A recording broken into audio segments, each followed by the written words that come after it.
Yang kemarin sama Rosa itu sudah berdamai lagi.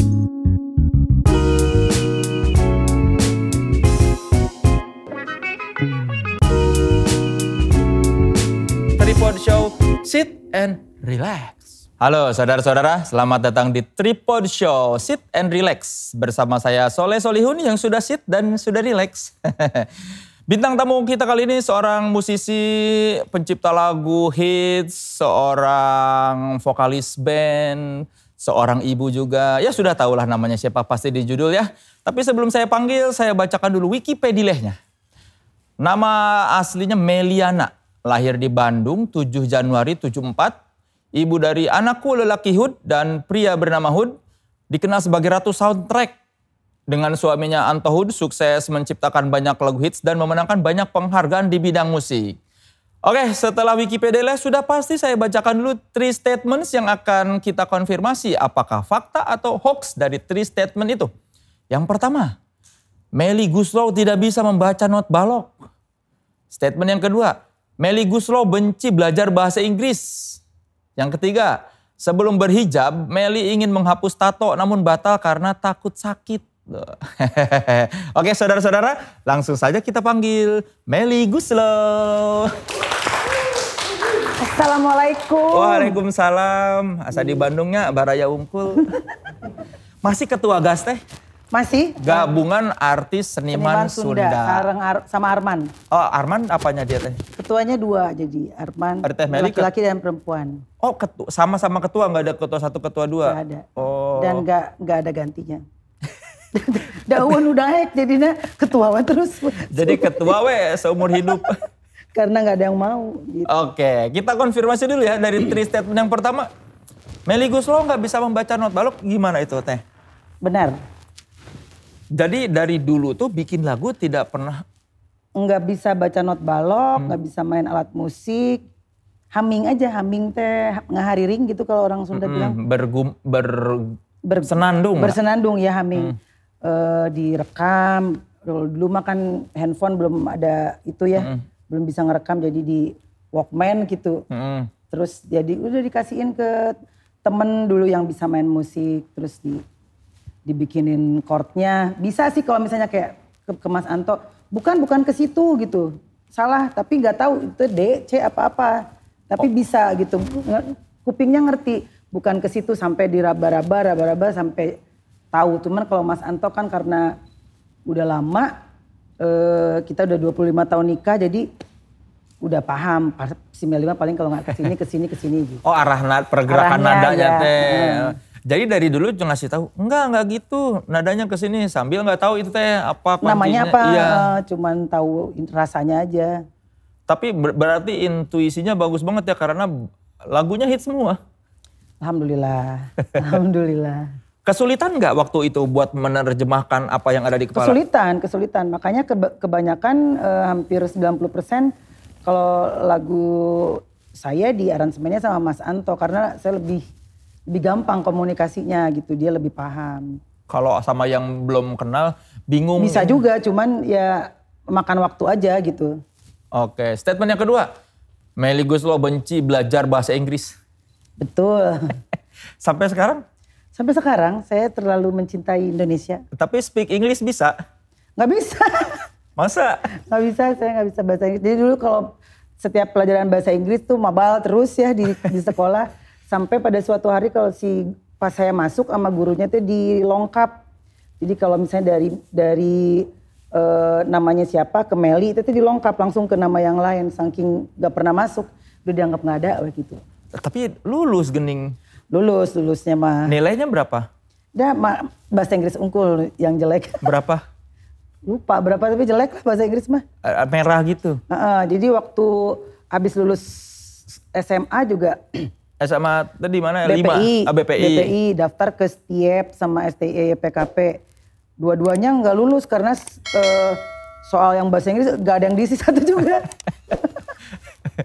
Kalau ke luar negeri gimana berkomunikasi? Kalau ke luar negeri masalah shopping mah bisa.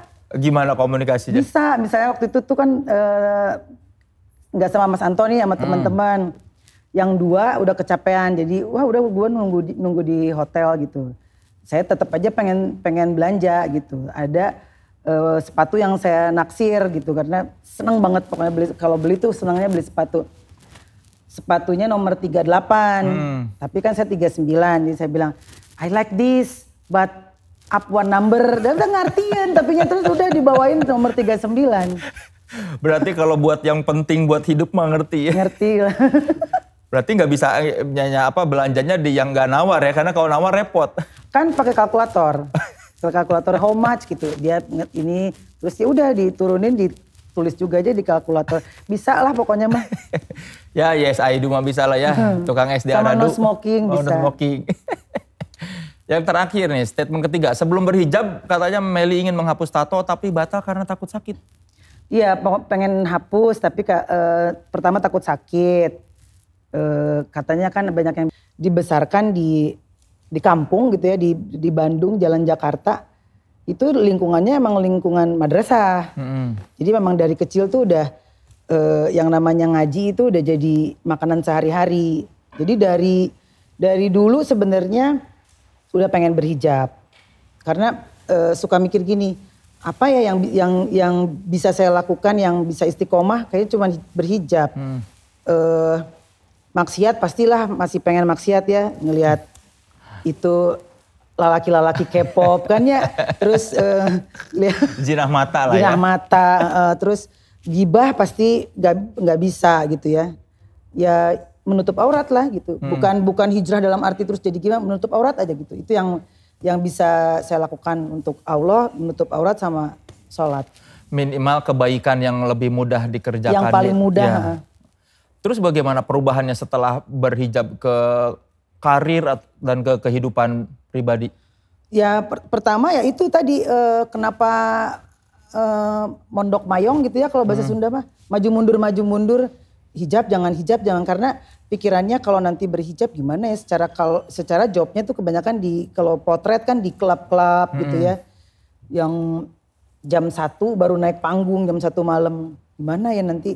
Tapi benar kejadian tuh pas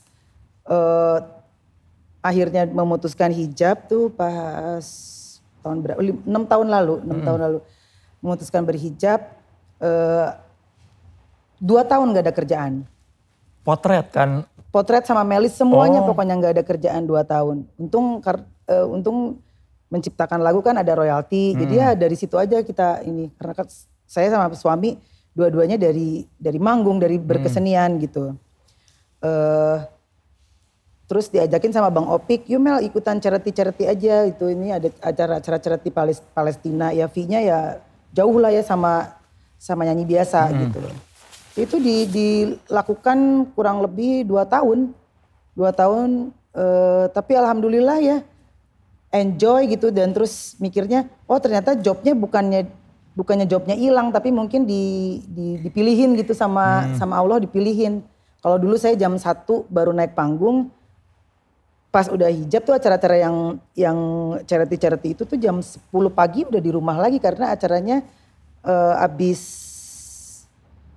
subuhan gitu sampai sebelum duhur harus udah selesai. Berarti 2 tahun tuh semacam diuji juga ya? 2 tahun. Iya bener. Kalau orang-orang mah begitu pakai hijab teh kan dapat iklan kecantikan. Itu aku mah 2 tahun garing gak ada job.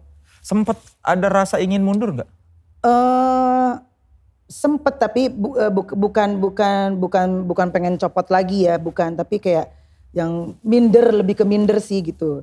Terus gaul sama temen-temen juga ngaca gitu, gue kayak ibu-ibu gitu, emang guys ibu-ibu ya. Tapi terus lama-lama pokoknya kan gue pengen nutup aurat gitu ya. Jadi bersyari itu nanti itu proses. Tapi ya pokoknya kenapa mesti ini ya, tetap aja masih pengen gaya ya gaya aja. Masih pengen dandan ini itu ya dandan aja, lama-lama ya menikmati gitu. Seberapa sulit memalu padankan? Kan dulu sebelum berhijab pakaiannya ya banyak yang eksperimen. Nah ketika berhijab itu bagaimana? Sama sih, masih eksperimen juga, masih justru lebih seru ya karena kan di kepala bisa macam-macam. Yang penting auratnya tertutup. Titik baliknya apa setelah 2 tahun itu, apa yang titik balik bahwa ternyata udah cerah lagi nih job-job? Pokoknya ingat banget itu project pertama itu ADC 2. ADC 2 tuh waktu itu Mira bilangnya ke Mas Anto. Terus Mas Anto bilang ke saya bilang nggak mungkin masa yang nyanyi ADC 2 berhijab gitu. Asa garing gitu jadinya gitu. Iya gitu tuh akhirnya Mira sama Riri ke rumah untuk meyakinkan nggak ada Mel, memang elu yang nyanyi gitu. Terus pikir-pikir oh iya ternyata berarti saya yang negative thinking gitu. Ternyata orang mandangnya kok nggak begitu sih gitu. Ternyata sesuai kebutuhan aja gitu. Enggak ada pengaruhnya penilaian orang mah terhadap hijab atau enggak ya? Iya, tapi memang mengadjust itunya jobnya agak makan waktu karena memang tadinya kan nyanyinya di klub-klub. Memang tempat-tempatnya. Ya lama-lama kan ya klubna ge mikir 2 kali berenya yang nyanyi tamuna bubar. Nulain karya dia kurudung. Tamuna baralik. Jadi momennya teh si AADC 2 yang menyadarkan bahwa masih bisa nih kita berkarir. Iya. Jadi pede lagi. Tadinya udah minder, udah nggak pede. Seminder apa sih maksudnya sampai nggak mau gaul apa? Iya jarang ke yang arisan-arisan tadinya datang dulu juga jadi jarang. Pokoknya ya banyak di rumah terus kayak yang nggak produktif juga gitu. Kalau misalnya yang biasanya suka iseng-iseng bikin lagu nggak keluar aja karena mungkin nggak ngalir, nggak ada imajinasi karena mungkin minder itu gitu kebawa kemana-mana jadinya. Jadi buat perempuan-perempuan yang ragu ingin memakai hijab apa yang bisa Teh Meli sarankan? Itu 2 hal yang berbeda jadi ternyata ya. Jadi kalau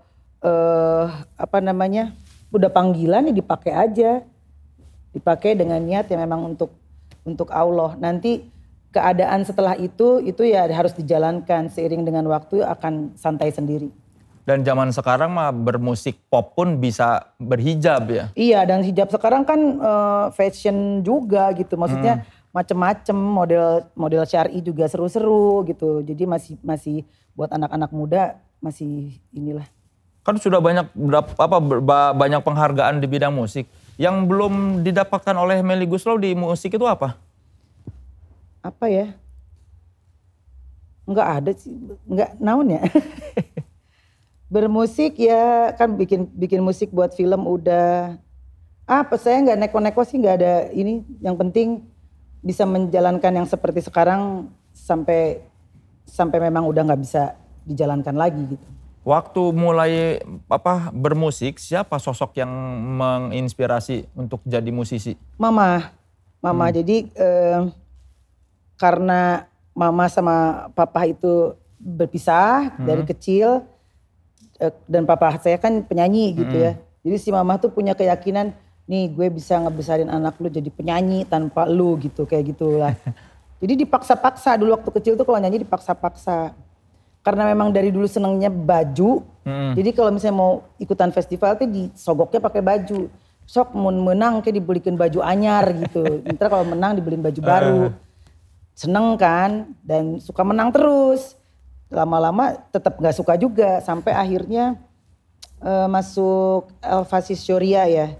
Mulai jadi backing vokal terus mulai dapat honor yang lumayan gitu ya di tahun itu. Jadi ya seneng duitnya. Tapi di titik mana bahwa sadar aku harus bermusik berhidup dari musik dan berkarir di sini tuh di mana tuh titiknya? Waktu SMA ya, waktu jadi backing vokal karena SMA tuh udah membiayai sendiri, bayar sekolah sendiri, semua biaya keperluan untuk pribadi sendiri gitu. Ya itu jadi ya memang dinyanyi ya gitu.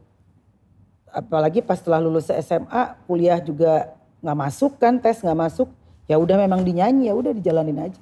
Berarti peran Bapak mah tidak ada dalam hal membantu industri, cuma nama belakangnya aja ya? Iya, dan Papa juga waktu pas udah mulai ikutan Cipta Pesona Bintang ya tahun dulu tuh ada Asia Bagus.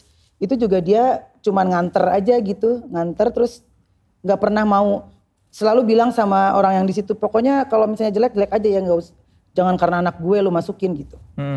Jadi memang orangnya begitu, keras gitu. Buat yang belum tahu, bapaknya Melly Goeslaw ini adalah Melky Goeslaw ya. Silakan di googling aja lah, capek kalau saya terangin. Dan saya pernah nonton wawancara nih Teh Melly yang ngomongin soal kan Meli ini teman dekatnya Nike Ardila. Katanya pernah cerita dulu, Mel sok mun urang paeh, non sih yang bilang bakal ngehantuin lah katanya. Oh dulu tuh kan sahabatan banget. Siapa aja? Ya yang orang tahu ya aku sama Nike ya. Nike Ardila ya, silakan googling lagi kalau belum tahu nih siapa Nike Ardila. Capek neranginnya soalnya takutnya ada anak muda, siapa Nike Ardila? Silakan cari. Jadi kalau misalnya lagi apa tidur gitu rame-rame atau ini disuka bikin janji aja. Ntar pengennya sih nikah berdua, jadi nikahnya bareng. Dia nikah, saya nikah, jadi bareng gitu. Terus nanti mungkin mun orang mautnya orang ngejung jurigan ke toko kaset katanya kabeh mun rekaman kabeh jelema meuli kaset maneh gitu. Kayak gitu. Jadi waktu itu pas saya punya album pertama yang Jika yang sama Ari Lasso kan tuh meledak banget.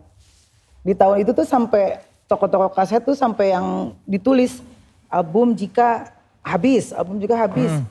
Itu tuh inget janjinya itu, tapi ya kan nggak mungkin ya itu mah halu. Tapi ya inget janjinya dia, jangan-jangan sini ke yuk ngajung jurigan ke toko kaset. Jangan-jangan orang-orang pada beli gara-gara setan dan Nike Ardila, ayo beli kasetnya. Seberapa deket sih kalian waktu itu? Deket banget karena dari kita berdua belum jadi apa-apa ya. Dia duluan jadi public figure kan. Latihan nyanyinya bareng di Taman Ria di Bandung. Nah mama aku kan bule, mamanya dia tuh kribo. Jadi kalau misalnya kita festival tuh kita dua-duanya nggak punya mobil kan, pakai beca. Kita tukeran mama, jadi saya sama mamanya Nike sama mama saya karena lebih cocok mama aku lebih cocok jadi mamanya dia bule gitu. Mamanya Nike lebih cocok jadi mamanya aku, suka gitu. Deket banget. Tukeran mama.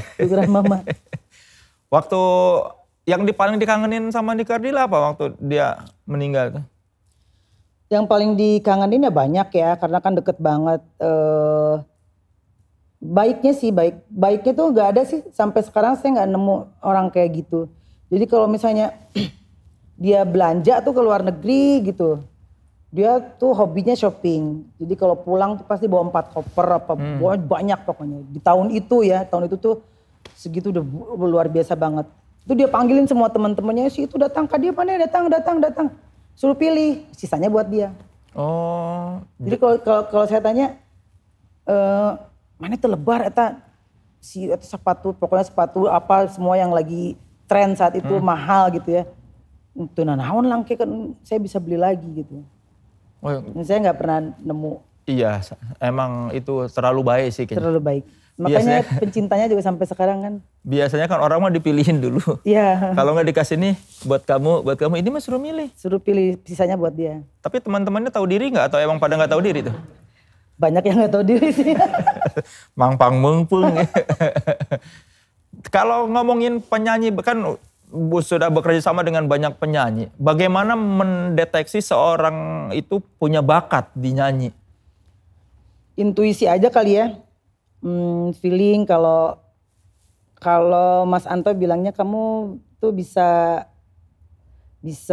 ya punya intuisi yang tajam gitu ngelihat orang. Karena beberapa kali terjadi, misalnya contoh kayak Aca sama Irwansyah. Itu tuh dia, jadi pertama kali kepikiran bikin BBB itu yang casting pertama Aca sama Irwan. Karena kebetulan manajemennya teman baik saya gitu. Terus saya langsung oke tuh. Terus dapat project film Heart dari Star Vision. Pemainnya udah ada. Pokoknya udah tinggal syuting. Itu inget banget Lebaran. Terus saya telepon Pak Parwes. Dia bilang, Pak pemainnya ganti, saya punya ini. Pokoknya ini pasti hits. Pemainnya udah ada, Mel ganti. Pokoknya harus ini yang main, ini yang nyanyi.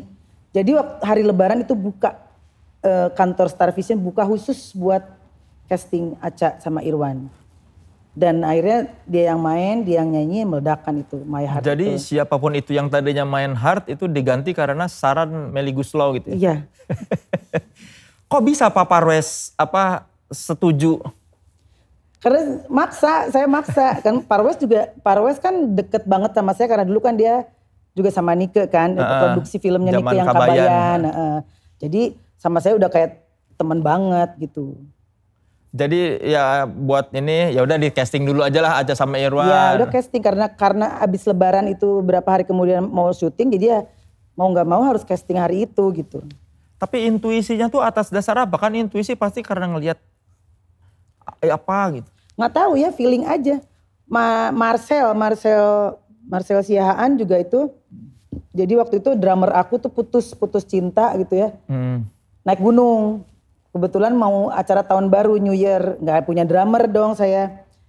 Terus bilang ke si adik saya di Bandung, Yul boga babaturan drummer tuh, oh ayah si Marcel katanya. Itu drummerna juga drummerna teteh katanya, rock pisan. Oh ya udah suruh ini deh Jakarta lah Marcel, masih kribo segini kan.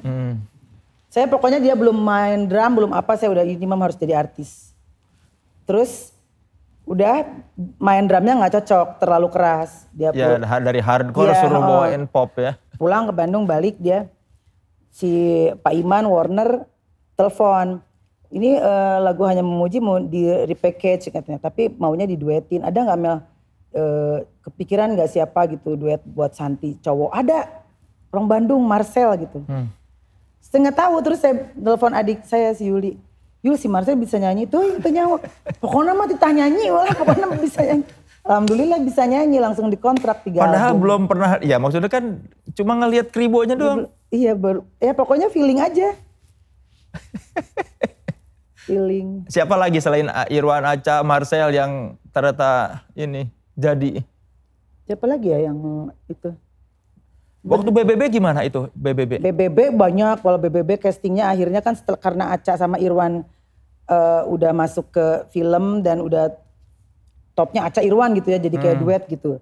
Nah BBB casting lagi dari awal lagi, dapatlah itu 5 orang itu. Apa yang dilihat dari 5 orang itu waktu mereka lolos casting? Kalau BBB kan memang bukan bintang biasa, jadi memang kriterianya mereka harus udah jadi bintang. Tapi mau dibikin nggak biasa nih, artinya selain dari main sinetron atau main film atau model, dia harus bisa apalagi kayak Dimas kan waktu itu bisa main biola, kalau Raffi segala bisa gitu ya. Ada yang bisa ngedance, bisa nyanyi. Dulu tuh kepikirannya gini, dalam industri musik itu kita mestinya kayak supermarket gitu. Kalau kita datang ke supermarket kan kita ketemu permen, sayur, kue apa macam-macam gitu. Begitupun di industri musik pengennya kayak gitu. Jadi anggaplah si BBB ini permen lah. Gitu. Pasti ada pasarnya ada peminatnya juga gitu. Kalau menciptakan lagu yang Teh Meli pertimbangkan tuh apa? Nggak pertimbangkan apa-apa. Kecuali kalau buat soundtrack ya. Kalau buat soundtrack kan baca skrip dulu. Iya. Jadi harus dedikasi terhadap ceritanya gitu. Kalau lagu biasa sih ya ngarang aja. Lebih sulit mana menulis lagu yang ngarang atau yang harus baca skrip? Yang baca skrip. Kalau baca skrip kan kepatok ya. Kalau ngarang mah ngarang aja gitu. Kalau baca skrip kepatok, terus juga kalau ceritanya sedih harus sedih juga gitu. Sedih kan kriteria sedih saya sama si direkturnya belum tentu sama gitu. Belum lagi ketemu sama direktur atau produser yang nyamain visinya susah banget gitu. Soundtrack yang paling lama yang digarapnya yang film mana tuh? Bukan paling lama kali ya. Kalau lama sih rata-rata semua ya mirip-mirip lah, ada yang lama ada yang sebentar. Yang paling susah itu yang Cinta Sejati Habibie Ainun. Kenapa itu susah? Karena itu cerita tokoh real, bukan fiktif. Tapi gak ketemu sama Pak Habibie gitu, almarhum. Satu-satunya mungkin tim film itu yang gak dipertemukan cuman saya. Gak tahu kenapa pokoknya gak ketemu aja. Ketemunya pas premier. Jadi gimana ya cara mendalami. Kan deg-degan juga ya kalau ini kan gimana juga bekas presiden kita gitu. Dia tokoh yang jenius. Jadi cari-cari di internet tentang Pak Habibie terus membayangkan kira-kira nih kalau orang berpendidikan seperti ini terus tinggalnya di sini terus secerdas ini kalau menyatakan cinta tuh bahasanya gimana gitu kan, beda sama misalnya siapa orang sok nu jualan odading gitu misalnya aing bogoh ka maneh gitu kan gitu. Tapi kan kalau misalnya orang intelek pasti mungkin caranya beda gitu. Ya bukan ya pokoknya beda-beda lah gitu. Orang ini anak milenial juga bedakan cara penyampaiannya, enggak sepuitis yang angkatan dulu gitu. Jadi kalau dilihat-lihat kayak film-film lirik-lirik zaman-zamannya badai pasti berlalu tuh kan, lembayung apa tuh kan nggak ada di lirik-lirik lagu sekarang kan. Iya ya. Jadi yang cinta sejati itu lebih lama penulisannya. Karena takut nggak enak, oh ini masa Pak Habibie begini gitu ya. Iya itu juga kan mesti approval dia. Jadi ketika dikirim ke MD, Pak Manot kirim lagi ke Bapak. Terus kalau Bapak ada revisinya mesti saat itu juga. Jadi saya kalau revisi kalau lagi di jalan ya di jalan gitu. Karena dia harus cepat gitu kalau kerja. Yang direvisi sama Pak Habibie apa? Biasanya sih lebih ke angle sih. Dia kayak misalnya ini angle-nya saya maunya dari Bu Ainun atau gimana gitu, lebih ke situ sih. Oh bukan yang teknis, saya nggak suka kata ini gitu. Enggak. Lebih ke konsep berarti ya. Album soundtrack yang paling membanggakan yang mana kalau sepanjang karir? ADC mungkin ya, karena ADC pertama kali. ADC yang satu ya? Yang satu, karena pertama kali, semua pertama kali lagi ada film Indonesia setelah berapa puluh tahun mati suri kan. Terus pertama kali lagi ada soundtrack di Indonesia. Jadi itu yang paling. Kalau soundtrack ADC itu seperti apa mempengaruhi karir seorang Melly Goeslaw? Sangat, karena sampai sekarang itu album ADC 1 dan ADC 2 tuh gak pernah keluar dari chart platform. Udah berapa? Udah berapa belas tahun ya. Alhamdulillah. Dan lagunya yang paling seneng tuh kalau sebagai komposer yang paling seneng adalah saat manusia-manusia yang bukan di zaman kita tahu lagu kita gitu. Yeah. Kan anak-anak sekarang kan memang alhamdulillah anak-anak sekarang seneng lagu-lagu tua ya gitu. Seneng lagu-lagu tahun 90. Anak saya juga dengernya yang tua-tua gitu. Aneh juga. Anak-anak Teh Melly dengerin Potret nggak? Dengar. Mereka suka? Mereka suka sama Potret. Album yang mana Teh? Yang paling senang album yang Orange ya, album kedua. Mereka ngelihat ibunya di video klip yang apa tomblang itu apa? Mungkin kalau di belakang saya gumoh. Ini kok ibu kita centil banget ya. Kalau Teh Melly ngelihat masa muda seperti apa sih kalau sekarang setelah ini sudah matang? Tong nyebut kolot masa muda saya menyenangkan lah pokoknya mah. Ya sama aja sama anak-anak muda sekarang. Beda apa ya, sama aja. Kalau Potret itu sebetulnya statusnya apa sekarang? Masih ada atau siapa personelnya sekarang? Ada, Potret ada. Kemarin sebelum pandemi sebenarnya lagi hits-hitsnya Potret ya. Karena kan lagu Bagaikan Langit, tuh lagi naik lagi. Jadi kita lagi rame manggung. Cuma karena pandemi aja ini. Sekarang personilnya saya, Mas Anto, Aksan Syuman, Mary Kasiman sama Nikita Dompas. Oh drummernya sekarang Aksan? Aksan, udah dari tahun 2002 ya. Oh 2002. Dan selalu dapat drummer bagus ya Potret tuh ya? 2, cuman drummernya Ari Ayunir sama Aksan. Iya dapat selalu bagus-bagus ya. Unik. Yang membuat Potret bertahan itu apanya? Mungkin unik kali ya, kalau kita kan enggak, orang-orangnya memang kalau misalnya saya sama Mas Anto kerja berdua, itu masih mikirin laku nggak ya gitu. Nah kalau kita udah bertiga atau berlima sekarang di Potret itu nggak ada tuh pikiran kayak gitu. Pokoknya bikin aja. Dan hasilnya unik gitu. Jadi hasilnya mungkin kalau secara sales kalau dibanding dengan band-band lain, Silon Seven atau apa, jauh kita jauh di bawah. Tapi alhamdulillah selalu menjadi referensi untuk band-band anak muda. Apa kalau misalnya mau bikin aransemen atau apa pasti dengerin Potret. Berarti kalau di Potret tuh bukan dominasi Anto Hood dan Melly Goeslaw ya dalam proses kreatifnya? Bareng-bareng. Jadi tetap workshop gitu, nggak yang mereka ngikutin mainnya gini? Enggak dong, enggak. Tetap workshop. Kalau sebagai penulis soundtrack, apa tips untuk membuat soundtrack yang bagus dan ya jadi hits itu? Baca skripnya harus puluhan kali ya. Baca skrip itu saya bisa 15 kali. Satu skrip penuh? Satu skrip, dibaca lagi. Sampai kalau misalnya ke lokasi syuting tuh si pemainnya lagi adegan tuh saya lebih hafal dari dia kali dialognya kadang-kadang gitu-gitu. Karena gimana pun juga kan soundtrack itu nantinya akan jadi satu teaser atau satu rangkuman dari film itu. Jadi saat nanti orang keluar dari bioskop, besoknya, minggu depannya, apanya denger soundtracknya harus terbayang lagi sama semua adegannya, itu baru sukses tuh. Jadi dari 100 atau 90-an halaman tuh harus terangkum ke dalam 5 menit lagu. Iya benar, gitu.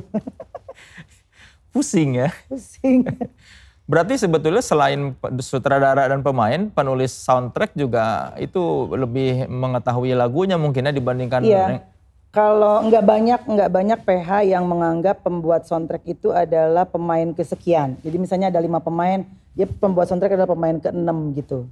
Soundtrack ya, bukan pembuat soundtrack itu adalah pemain ke-6. Makanya waktu kita tanya lagi ke Mira, bener nih ADC 2 kita lagi. Ya dia bilang, kalian kan itu bukan bagian kecil, tapi nggak banyak PH yang begitu. Rata-rata hampir di atas 50% sih musik dan soundtrack itu masih dianggap sebagai bagian kecil sih dari sebuah produksi film. Oh, nggak dianggap sebagai kesatuan dari ini cuma, nih bikinin dong satu lagu gitu. Kalau begitu menghadapi produser yang seperti itu gimana? Apa tetap diterima atau ditolak kalau ada yang produser yang tidak menganggap penting? Biasanya kan kita kalau misalnya sebelum nerima kan kita brainstorming dulu. Biasanya juga mental di depan sih, karena kalau kita tuh nggak mau cuman bikin, kita mesti terlibat juga gitu, artinya mesti jadi satu teamwork, satu keluarga. Kalau enggak tuh pernah ada 1-2 film yang begitu, jadi akhirnya jadi kayak nempel lagu aja, berasa banget padahal cuman lagu tapi berasa gitu, itu kayak nggak masuk gitu. Udah nggak kena hati ya waktu bikinnya ya. Akhirnya makanya dari awal udah ditolak. Semuanya nggak pakai hati karena gini, biasanya kalau timnya yang bagus kayak Mira gitu, salah satu contohnya. Biasanya nih kalau misalnya kita udah baca skrip terus kita bikin lagu baru sampel, kirimkan ke Mira, ke Riri. Nanti dia juga punya ide baru dari lagu itu. Oh iya ya, gue tambahin ini deh gitu. Liriknya bagus. Jadi harus saling. Tapi kalau kita cuman dianggap, ya udah lu bikin lagu aja, udah gaya lu ditempel di film gue, itu pasti nggak bagus. Oh ada yang begitu yang? Masih banyak yang begitu. Oke, sebelum kita ngobrol lagi, kita mau games.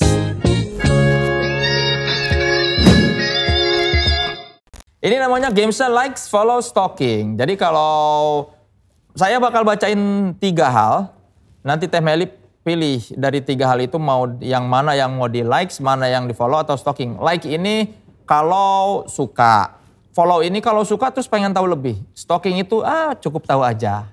Kayak gitu kriterianya ya. Oke, yang pertama nih, like, follow, stalking. Tas, sepatu, baju. Like, Enggak, yang mana? Jadi kan di antara tas, sepatu dan baju, yang mana yang kira-kira like, yang kira-kira follow, yang kira-kira stalking yang mana? Jadi kalau like itu tadi suka aja, follow itu ya suka dan pengen tahu, kalau baju itu ya cukup tahu aja. Tas, sepatu, baju. Tas, follow. Kenapa? Enggak terlalu suka. Enggak terlalu suka. Sepatu? Sepatu, follow, like, stalking. Oh, tiga-tiganya. Tiga-tiganya. Kalau baju? Baju juga. Like, follow, stalking. Ya udahlah, boleh. Jadi kenapa nggak terlalu suka tas? Nggak tahu, nggak suka aja, biasa aja, nggak yang dicari gitu. Berarti belanja lebih banyak sepatu dan baju? Sepatu lebih banyak. Ada berapa ratus sepatu? Wah nggak ngitungnya tapi banyak. Tas tuh nggak terlalu banyak? Nggak. Jadi kalau belanja tuh tas itu pilihan terakhir yang dicari ya? Nggak dipilih juga, itu benar-benar kalau benar-benar ada yang monohok banget baru nggak nyari gitu. sepatu yang seperti apa yang dicari sepatu yang oke itu apa? Yang kayak gimana sih menurut Melly Guslow? Yang pasti enggak sepatu yang naon sih? Sepatu high heel enggak yang. Oh enggak suka high heels. Yang sneaker aja. Kalau baju yang seperti apa kriterianya? Yang casual. Oh yang casual. Kalau baju resmi? Enggak suka sih. Jadi kalau datang ke acara resmi pun? Ya pakai baju resmi tapi nggak terlalu banyak koleksinya. Nggak terlalu banyak. Oke. Like, follow, stalking. Noah, Slang, BBB. BBB lah. BBB. Noah di apa? Noah sama tadi apa? Slang sama BBB. Noah follow. Kenapa? Kenapa nggak terlalu suka? Hampura Ariel. Ya nggak apa-apa kan. Itu nggak apa-apa. Iya kan nggak ada yang boleh. Tentu suka saya. Iya. Kenapa nggak terlalu suka Noah? Iya nggak selera aja kali. Iya. Selera aja. Secara musik nggak terlalu selera. Kalau Slang? Like, follow. Karena? Kalau Slang suka banget lihat konsernya tapi nggak suka dengerin kalau di mobil apa nggak suka. Oh tapi kalau nonton konsernya suka? Suka banget. Kenapa mereka suka banget? Kalau aku bilang ini seru gitu, seru untuk dilihat secara langsung. Noah pernah nonton live-nya? Enggak pernah. Karena memang tidak terlalu suka juga lagunya. Maaf ya Boril. Padahal sesama Antapani loh. Jalan Jakarta kan. Saya juga Antapani, tapi saya Cibodas. Kalau BBB? Ya ini mah susah yang gak jujur. Di antara 5 orang BBB yang menurut Teh Melly, oh ini secara nyanyi paling oke nih siapa? Ayushita. Oh gitu. Karena dia apa? Mungkin dia suka nyanyi ya. Suka maksudnya suka. Jadi lebih musikal gitu. Dia tukang dengerin musik gitu. Kalau yang lain kan kebanyakan terlalu sibuk sinetron waktu itu ya. Jadi nggak terlalu yang mendengar musik. Kalau yang paling musikal tuh Ayushita ya? Ayushita. Ya dia juga gaulnya kan di scene indie juga kan. Oke, like, follow, stalking. KD, Rosa, BCL. Rosa, KD, like, follow, stalking. Karena? Dia apa ya, magma di dalam industri musik sih kalau saya bilang. Magma? Dia tuh gak tahu kalau lihat dia baik di keseharian maupun di panggung gede ininya, auranya gitu. Jadi suka. Di luar dari gue bikin lagu buat dia apa enggak ya, emang suka. Kalau Rosa? Rosa, like, follow, stalking. Karena? Rosa itu dia bisa membawa bisa membawa dirinya ke berbagai zaman gitu. Maksudnya di era dia kan juga era 90-an kan, tapi dia masih bisa bertahan sampai sekarang juga itu sesuatu yang luar biasa. Kalau BCL? BCL itu tekun. Karena saya tahu satu label sama dia.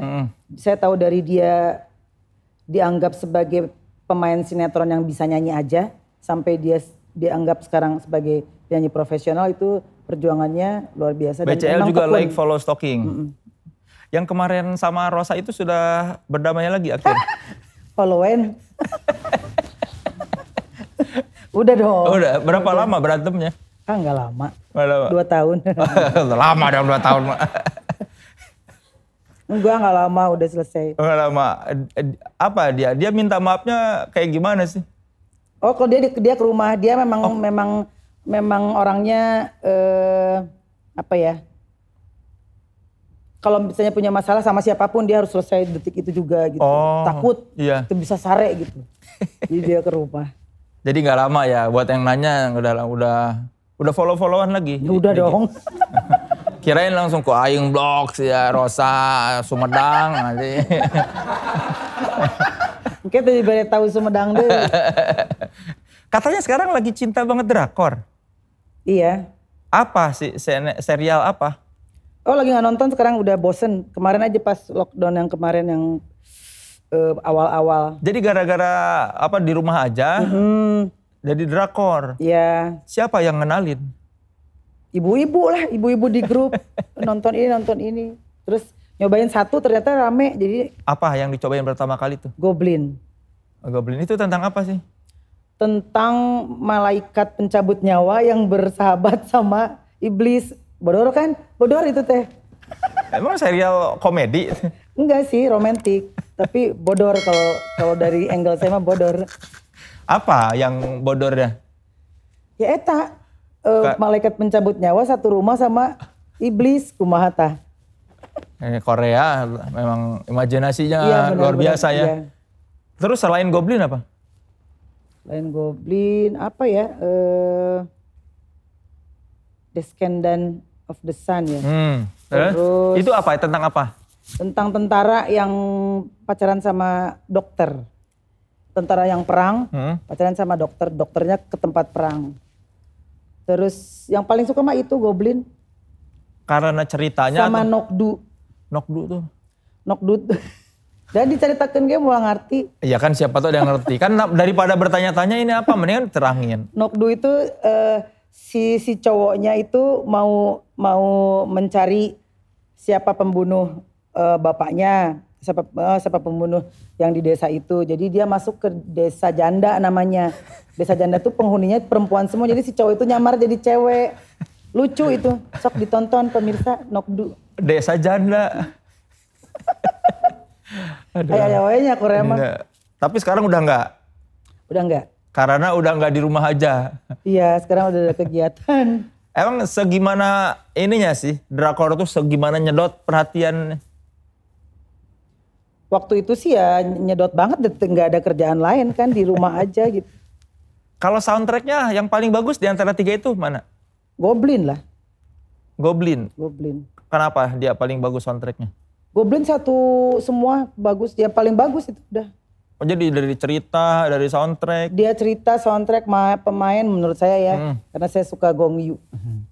Terus. Nggak ada yang ngerti di sini tuh, Gong Yu. Saha Gong Yu. Eta pokoknya mah. Bagus lah pokoknya Goblin. Kalau K-pop ngikutin? Enggak. Kenapa? Enggak ngikutin, enggak suka. Enggak sukanya karena? Enggak suka jenis musik seperti itu, enggak suka. Oh, enggak. Tapi yang Blackpink naon? Anu eta teh naon? Anu lain anu ice cream, anu sancan ice cream teh naon? Blackpink. Tah eta mah ngeunaheun. Yang mana Blackpink yang mana? In the area naon? Blackpink. Naon enggak ada yang ngerti. Saya tahu Blackpink. Blackpink. Saya tahu Blackpink, Lisanya doang. Oh. Saya tahu Lisa. Saya lah tahu. Eta pokoknya mah itu mah enakeun, yang lain mah ente. Oh gitu. Aja. Jadi kalau ya kan BBB juga sebenarnya kan kayak vokal kelompok vokal, terus juga kan si K-pop juga kan banyak jualannya kelompok vokal. Nggak memperhatikan dari sisi itunya. Oh ini kelompok vokalnya gimana si K-pop? Lebih ke jenis musiknya merenya nggak masuk kalau di saya mah. Kalau dulu memang dibesarkan oleh musik-musik apa?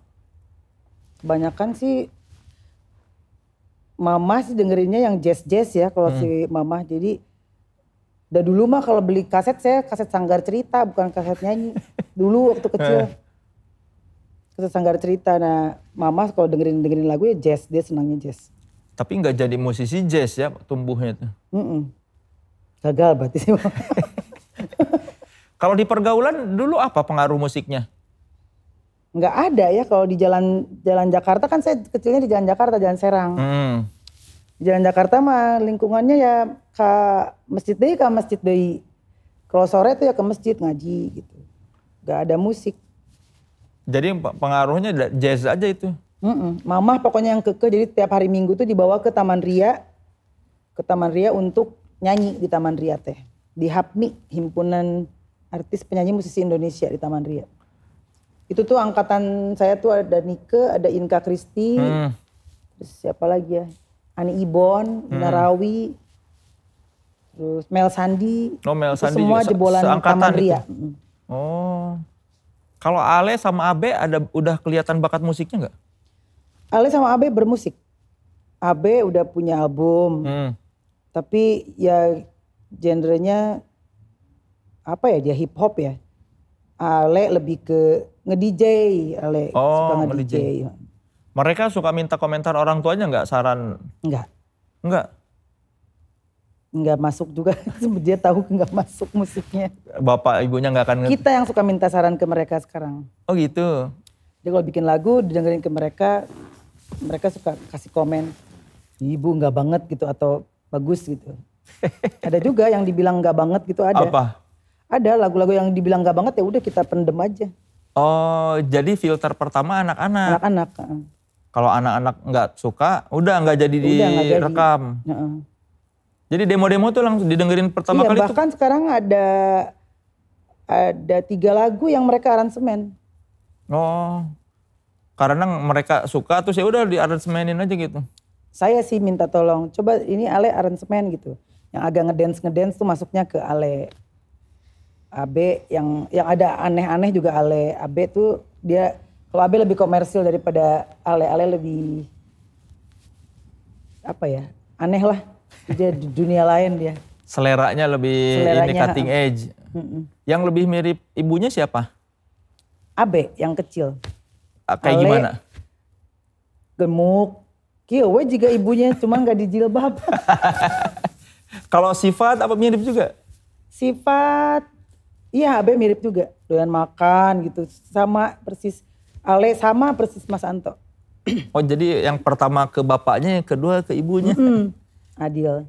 Itunya juga perawakannya juga mirip. Sama persis. Bisa gitu ya. Kemarin kan dapat peran di Imperfect itu kan sebagai tukang. Gitu. Bukan Imperfect, apa sih yang tukang?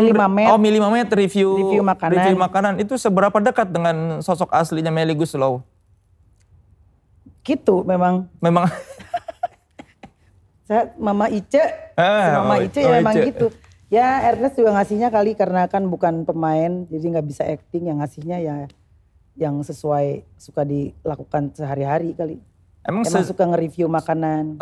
Secinta apa sama makanan? Cinta mati. Cinta mati tuh cinta sejati pokoknya. Semua jenis makanan dimakan? Semua kecuali kambing. Kenapa kambing Gak suka kambing. Makanan yang enak tuh yang seperti apa buat seorang Melly Goeslaw? Pedes. Harus pedes? Pedes level tinggi saya mah. Kuat itu perutnya? Kuat insya Allah. Jarang diare? Jarang. Jadi kalau diare itu saya bersyukur. Karena berarti pedas banget. Jadi buat yang pengen ngetes sambal, seberapa pedasnya kasih ke Melly Goeslaw. Kalau dia diare berarti pedas. Ya kan? Pedas pisan. Kalau Melly Goeslaw belum diare berarti itu sambal kurang pedas. Dari dulu suka pedas? Dari dulu sekeluarga suka pedas. Oh. Saya mah setbret. Asal aksen aja pedas tuh. Harusnya bikin sambal. Usaha sambal Melly gitu. Kan karena suka pedas. Kalau dengan suami itu gimana sih? Apa proses kreatifnya biasanya kalau berkarya? Ya pokoknya saya bikin humming dulu ya, ngahariring itu bersenandung. Terus ya dinyanyiin di depan dia. Kalau udah sampai jadi dengan lirik, dinyanyiin depan dia, terus dia cari chord. Selalu begitu? Nggak pernah dia yang? Nggak pernah. Ini ada nada nih, coba kamu nyanyiin. Nggak pernah? Nggak pernah. Dari dulu juga selalu keluar nada dari Teh Melly dulu, baru Mas Anto yang ini. Kenapa dia nggak pernah ngasih duluan? Nih, nggak tahu ya. Coba nanti saya tanyakan pulang dari sini. Ya lo kan udah puluhan tahun tapi belum pernah begitu. Nggak pernah, memang bukan yang begitu kali orangnya. Harus dimulai gitu. Mas Anto tuh kan, Antohu tuh santai pisan orangnya. Santai pisan. Ya santainya tuh santai banget. Jadi kalau nggak, yuk kita bikin musik ya dia diem aja gitu. Nggak, santai banget dia. Coba sekali-kali dong, sayang. Coba dong inisiatif dari kamu lagunya. Kalau mancing, kalau misalnya lagi kan ada kalanya dari bait ke refrennya lama nggak dapet. Biasanya juga minta dipancing. Mas Anto pancingin dong gitu, pakai chord apa kayak ya dia pancingin.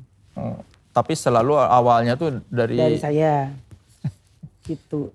Dia romantis? Romantis gak ya? Ente-nya. Ente. Tapi nggak pernah mendambakan hal-hal romantis, Teh Meli? Enggak. Romantisnya gimana sih? Maksudnya ngasih bunga gitu-gitu? Ya kan definisi cewek-cewek beda-beda romantis. Ada yang ngasih bunga, ada yang ngajak dinner, candlelight. Oh enggak, dia bukan yang...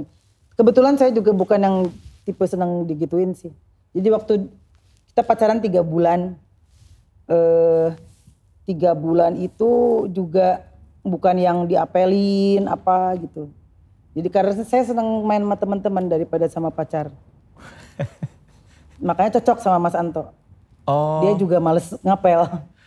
Jadi kalian ini sama-sama santai, udahlah nggak perlu gitu. Nggak perlu romantisan, yang penting mah tahu sama tahu sayang gitu ya. Iya, kurang lebih gitulah. Jadi luar biasa ya, beruntung sekali ya, jadi tidak perlu beliin bunga. Karena kadang-kadang ada kan cewek-cewek yang mendamba dibeliin bunga gitu ya. Bunga deposito. Itu bisa dileut? Biasa, bisa. Kalau Pilotalk, pasangan seniman itu ngobrolin apa? Di tempat tidur maksudnya? Iya. Kalau saya sama Mas Anto nggak pernah ngomongin musik sih. Karena kita tuh penikmat film. Dua-duanya itu pencinta film. Jadi sebelum tidur pun ya nonton film. Jadi kalau di tempat tidur ya ngomongin film pasti. Film apa ya gitu. Kalian ada ini nggak yang seleranya berseberangan? Ada. Saya suka banget horor. Dia nggak suka banget horor. Tapi kan kalau produksi film saya dua kali produksinya horor. Yang bikin musik dia. Jadi mau gak mau. Jadi kasihan dong dia. Terpaksa menonton film horor. Emang kenapa dia nggak suka horor? Dia sukanya komedi gitu, Mr. Bean yang gitu-gitu, yang ketawa-ketawa. Saya nonton horor tuh kayak denger musik klasik bisa sampai ketiduran gitu. Jadi waktu dulu anak saya kecil si Ale tuh umur berapa ya, nggak kecil-kecil banget lah SD. Jadi saya nidurin dia, saya nonton itu Susana yang berenak dalam kubur kan. Udah horor, film jadul kan, jadi beki horor kan di YouTube. Enggak, saya ketiduran, dia bangun itunya masih nyala. Sampai sekarang dia inget memori yang tak terlupakan itu. Kalau saya mah bisa sampai ketiduran, apalagi kalau lagi flu apa kan nggak keluar kamar, nonton horor, medley horor. Berarti nggak takut setan dong? Takut setan mah. Kok bisa nonton horor tapi takut setan? Ini berlawanan sekali. Takut setan mah. Kalau nonton horor kan film. Tapi kan kalau abis nonton horor, terus misalnya lampu dimatiin sendirian di kamar kan? Enggak tuh, nggak takut. Nggak takut. Nggak takut kalau di WC lagi ngaca terus tiba-tiba jeng. Karena ketahui itu film kali ya. Kalau tiba-tiba ada yang jeng mah ya takut lah. Ulah jangan sampai atuh. Ya enggak kan biasanya orang kalau abis nonton horor suka kebayang-bayang. Oh gitu, saya enggak sih. Jadi udah nonton ya udah dilupain. Udah aja kan itu film. Kalau suka ya diputar lagi gitu. Unik sekali ya. Orang soalnya kalau habis nonton horor suka takut, apalagi kalau... Saya bikin cerita horor, 2 horor itu kan juga ngetik di kamar sendirian. Enggak takut, dah itu kan ngarang. Kalau kejadian nyata mah ya takut lah pasti. Iya, jadi nggak pernah ngebayangin, kalau kan biasanya nih ya nonton terus, kalau di filman nih biasanya ada nih di tempat begini teh gitu. Enggak sih, enggak. Itu kebayang kadinya. Film paling horor yang pernah ditonton apa menurut Meli Guslau? The Ring O. Yang Jepang, Jepang. Bukan yang Hollywood? Bukan, yang Jepang dong. Kenapa itu serem? Itu tuh nggak ada musik, terus ambience-nya juga sama, kan padahal Sadakonya kan munculnya kan akhir banget tuh. Akhir banget. Dari awal tuh hampir nggak ada si Sadakonya ya, hantunya kan nggak keluar. Tapi karena pemainnya tuh udah mukanya pucet, kurus, rambutnya panjang tuh udah serem. Itu sama Makmum. Oh iya, yang si Titi Kamal nah, itu mah lumayan kebayang-bayang karena kan sholat. Lagi sholat sendirian. Pas sholat subuh, sholat tahajud, sieun. Terus jadi enggak sholat tahajud? Sholat, tapi itu lumayan berasa dibanding film-film horor yang lain. Padahal kan Teh Meli pasti jadi makmum. Kalau yang serem kan yang imam, karena takut yang makmumnya ada setan. Tapi kalau lagi sholat sendiri kan, sieun. Tapi yang si pengabdi setan udah nonton? Nonton. Kan ada juga kan yang tiba-tiba dari mukena itu. Iya, tapi enggak, ini makmum sih yang lebih ini. Kalau kayak sundel bolong apa gitu kan, itu kan apa ya? Ya nggak mungkin lah ketemu itu gitu, insya Allah. Tapi kalau film makmum kan mungkin aja. Pas lagi sholat tiba-tiba ada yang apa gimana gitu, sieun. Tapi kan kemungkinannya sama aja ya. Ketemu setan sundel bolong sama ketemu setan yang jadi makmum. Nggak mungkin lah, kayaknya sundel bolong memang ada gitu. Ya nggak tahu, jangan sampai sih. Ya kalau kita tanya si Risa Saraswati mungkin dia bilang ada sih, nggak tahu. Ya silakan lah, cari tahu lah film makmum kayak gimana. Pokoknya ininya Titi Kamal, dia tuh sholat ada setan ikut kan kalau nggak salah. Emang posternya aja serem. Berarti kalau nonton berdua di kamar, Mas Anto teh nggak mau nonton? Kalau nonton horor pas dia udah tidur. Oh, nanti pas dia bangun, belum Enggak, selesai. dia mah pelor. Terus siang apa, kan saya mah hobi nonton pokoknya. Terakhir nonton film apa? Terakhir kalau film, apa Bon yang itu Ratchet, naon apa? Ratchet. Oh, yang di Netflix ya? Iya. Serial kan itu kan? Iya, tapi nggak panjang kan, 8 episode, bagus itu. Itu tentang apa? Tentang rumah sakit jiwa. Jadi yang gila siapa gitu, yang waras siapa itu di situ bias. Oh, jadi yang antara film-film gitu juga suka saya. Yang psikologi gitu? Yang pembunuhan, serial killer gitu. Ya, sungguh bertolak belakang dengan ceria ya. Bajunya cerah ceria, lagunya cerah ceria, senangnya yang serem-serem. Oke, Teh Meli terakhir nih. Apa yang dibutuhkan oleh seseorang kalau ingin berkarir di industri musik dan bertahan lama? Yang pertama mungkin jujur kali ya. Jujur dalam arti jujur ke diri sendiri. Harus benar-benar tahu kalau misalnya kapasitas kita sampai ke level mana. Misalnya kita kapasitasnya sampai di 5, ya udah main di situ aja. Tapi juga dinaikin bukan berarti terus pengen jadi siapa, Bang. Itu yang bikin orang banyak gagal. Terus attitude juga. Attitude tuh dalam arti mesti mau dengar masukan orang, mau cari-cari referensi teman-teman yang lebih dari kita gitu. Jangan gengsi, jangan apa, banyak nanya. Terus ya kalau mau panjang ya itu mah ada campur tangan yang di atas kali ya. Rezeki ya, faktor X juga ya. Motivasi hidup yang menyemangati seorang Meli Guslow apa? Slogan atau moto? Ludo, awalnya apa ya? Apa nggak punya slogan? Yang menyemangati hidup gitu. Yang menyemangati hidup. Prinsip hidup. Santai lah saya mah. Yang penting saya nggak suka punya masalah, santai pokoknya mah resep santai, resep seserian gitu, resep nggak mau yang berat-berat. Di bawah happy aja. Yang berat badan saya aja, yang lain jangan berat. Oke saudara-saudara, kita sudah sampai di ujung perjumpaan kita. Jadi dari seorang Meli Guslow tadi kita bisa mengambil pelajaran bahwa buat kalian yang mungkin pernah merasa tidak percaya diri atau merasa memandang rendah diri sendiri itu tolong dihilangkan dihilangkan pandangan itu. Karena ketika kalian memandang rendah diri sendiri itu belum tentu orang lain memandang rendah seperti itu. Karena itu hanya ada di pikiran. Jadi buat yang sedang tidak percaya diri, bangkitkan percaya diri karena kalianlah yang akan membuat orang lain juga melihat kalian percaya diri. Saya sok tahu ya ini.